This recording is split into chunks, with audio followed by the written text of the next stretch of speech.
Democrats in Congress are actually pushing legislation that would strip President Trump of his Secret Service protection, putting his life at risk. They're calling their legislation the Disgrace Act. If you ask them, they will claim that a supposedly quote-unquote disgrace convicted felon who may be in prison shouldn't have the same protections that the Secret Service provides every other former president. It's very clear what they're doing. This is just the next step in what has been a very calculated plan. First, they convict President Trump on these bogus charges to brand him as a quote-unquote felon. Now they've moved on to the next step, making it clear that this specific former president's life isn't even worth protecting. They are so hell-bent on removing the possibility that the American people may choose to elect President Trump. Not only are they willing to throw him in prison, now they want to take away his security and jeopardize his life, making it even more clear that we, the people, must hold them accountable by voting them out of power on November 5th.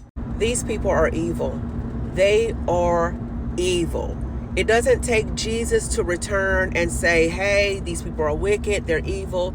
Anyone with the brain cell of a plankton should be able to discern how evil and wicked these people are. They trying to take away his Secret Service protection? This is how I know these people set up this president from the very beginning. These people probably been stealing elections, allegedly. Taking away his Secret Service because they want him dead, allegedly.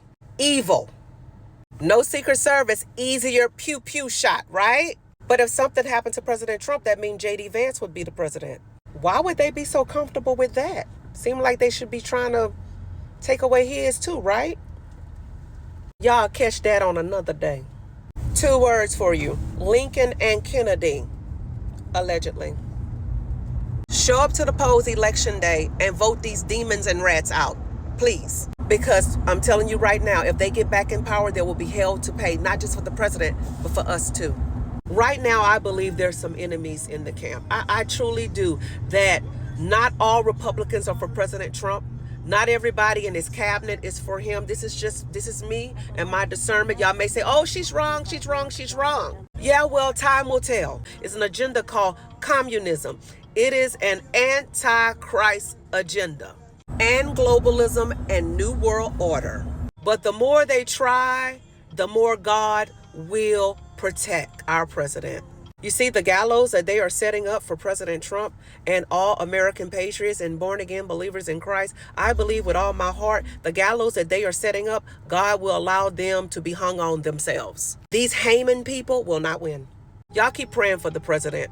Pray for this nation. These people are wicked. They're evil. Allegedly. That part.